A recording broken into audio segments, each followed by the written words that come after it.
नमस्कार, मैं हूं प्रमोद और आप देखना शुरू कर चुके हैं दी सड़कनामा.com। इस वक्त मैं मौजूद हूं लघु सचिवालय में और आज यहां पे सिरसा कोचिंग इंस्टीट्यूट एसोसिएशन है, उनके जो पदाधिकारी हैं वो जिला उपायुक्त से मिले हैं और इनकी मांग ये है कि जो कोचिंग सेंटर है उनको खोला जाए, क्योंकि स्कूलों में जहां सैकड़ों की संख्या में स्टूडेंट्स विद्यार्थी होते हैं वहीं कोचिंग सेंटर में संख्या कम होती है।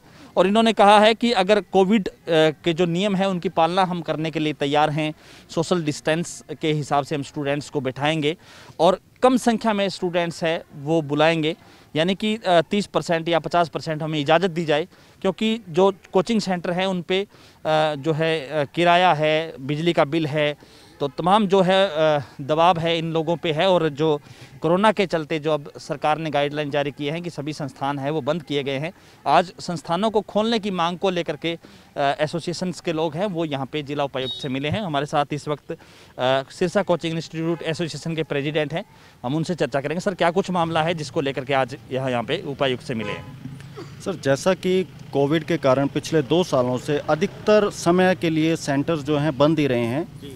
हम सरकार के साथ समय अनुसार बिल्कुल कोऑपरेट करते रहे हैं। सरकार ने हमें जैसे बंद करने के लिए कहा, हमने समय अनुसार उसको बंद भी कर दिया। लेकिन 2 सालों से हम लोग पिछली जो हमारी बचत थी वो सब हम लगभग ख़त्म कर चुके हैं।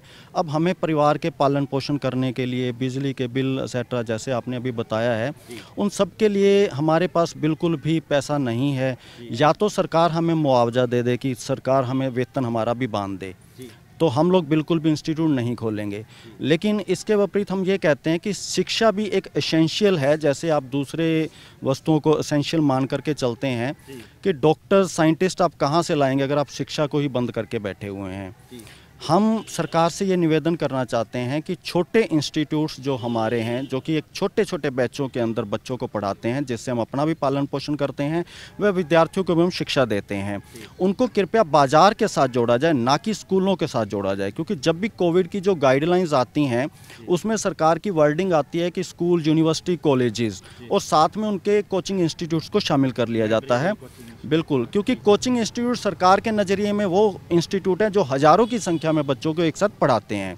जो हम लोग 20 की स्ट्रेंथ में लगभग पढ़ाते हैं और 1 से 2 घंटे के लिए बच्चों को पढ़ाते हैं, कृपया उनको इसमें शामिल मत किया जाए। हम इसके विपरीत सरकार को ये कहते हैं कि आप हमें जो भी गाइडलाइंस दें कि हम कैपेसिटी के अकॉर्डिंग 40% या आप हमें 15 की, 20 की जो इजाज़त देंगे हम उसके अकॉर्डिंग बच्चों को पढ़ाने के लिए तैयार हैं। लेकिन हमें बिल्कुल बंद कर देना बहुत ही एक तरह से कि हमारे बच्चों का पालन पोषण हम कहाँ से करें, हमारा प्रश्न यही है गवर्नमेंट से। हमने पहले भी जैसे बताया कि अगर सरकार को ये लगता है कि ऑनलाइन ही हल है, देखिए ऑनलाइन यूट्यूब पर बहुत मैटर पड़ा है, बच्चे ऑनलाइन वहाँ से भी नहीं पढ़ते। हम शिक्षक हैं जो अपनी वीडियोस भी हम जो बच्चे नहीं फीस दे सकते उनके लिए बना करके यूट्यूब पर अपलोड करते हैं ताकि वो वहाँ से शिक्षा ग्रहण कर लें। लेकिन बच्चों को एक अटेंशन चाहिए कि अलग से टीचर उनको समझाए, क्योंकि आप देखते हैं कि स्कूलों में बच्चे पढ़ते हैं उसके बावजूद वो कोचिंग सेंटरों पर जाते हैं। ऐसा नहीं है कि स्कूलों में शिक्षक अच्छे नहीं हैं, शिक्षक बहुत अच्छे हैं स्कूलों में, लेकिन बच्चों को वहाँ पर कंसेप्ट क्लियर नहीं होता, जिसको क्लियर करने के लिए वो कोचिंग संस्थानों पर जाता है और इंडिविजुअल अटेंशन चाहता है। हम वही सरकार को कहना चाहते हैं कि बच्चों के लिए शिक्षा एक एसेंशियल है। हमारा जो फ्यूचर है, देश को डॉक्टर भी चाहिए, इंजीनियर भी चाहिए, साइंटिस्ट भी चाहिए, तो कृपया शिक्षा को एक एसेंशियल में मानते हुए और हम छोटे संस्थानों को कोविड की गाइडलाइन में स्कूलों की श्रेणी से बाहर करते हुए बाजार की श्रेणी में जोड़ा जाए। जैसे बाजार का समय खुलने का और बंद करने का होता है, कोचिंग इंस्टीट्यूट को भी उसी समय अनुसार खोला हुआ बंद करना चाहिए।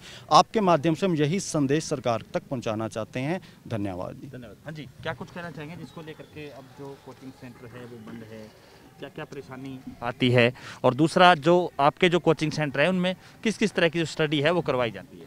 सर, हम जो हैं एवरेज लगभग सभी इंस्टीट्यूट वाले हैं, तो इनमें ज़्यादा स्ट्रेंथ नहीं रहती है।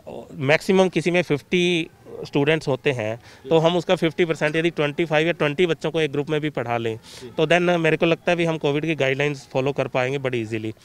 और इंस्टीट्यूट की बात करूं, मतलब क्योंकि एजुकेशन देखो इंस्टीट्यूट जो है एजुकेशन की रीढ़ की हड्डी है। यदि स्कूल और गवर्नमेंट स्कूल की बात करूं, यदि वो प्रॉपर काम कर रहे होते तो हमें इंस्टीट्यूट खोलने की ज़रूरत नहीं पड़ती, क्योंकि स्कूल में और गवर्नमेंट मतलब उस एजुकेशन को उस पीक पॉइंट तक नहीं ले पाती, तो इंस्टीट्यूट पे जाके वो बच्चा बड़े अच्छे से पर्सनली वो क्लासेस ले पाता है। तो मेरा मानना है कि मतलब एजुकेशन यदि हमने रखनी है कायम, तो देन ऑनलाइन छोड़ के हमें ऑफलाइन आना ही पड़ेगा।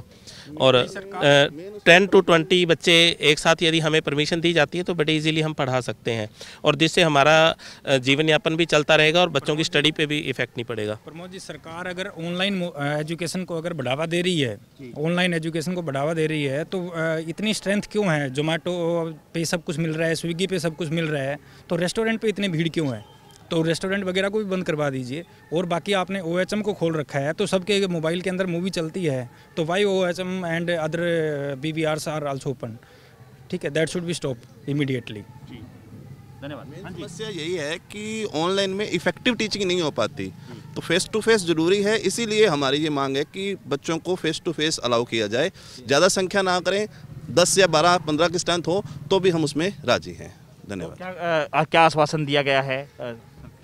आज हम उपायुक्त महोदय से मिले हैं, उन्होंने हमें आश्वासन दिया है कि हम मुख्यमंत्री साहब के पास आपकी ये बात, आपकी डिमांड को पहुंचा देंगे। जैसा भी डिसीजन होगा उनकी तरफ से हम आपको आगे बता दिया जाएगा। धन्यवाद। तो ये थे हमारे साथ कोचिंग सेंटर के संचालक। लगातार हमारे साथ बने रहिए और इस वीडियो को आप ज़्यादा से ज़्यादा शेयर जरूर कर दीजिए। कमेंट बॉक्स में अपनी राय जरूर दीजिए कि क्या ये कोचिंग सेंटर खुले जाने चाहिए या किस जो है क्षमता के साथ है वो खोले जाने चाहिए। बहुत बहुत शुक्रिया।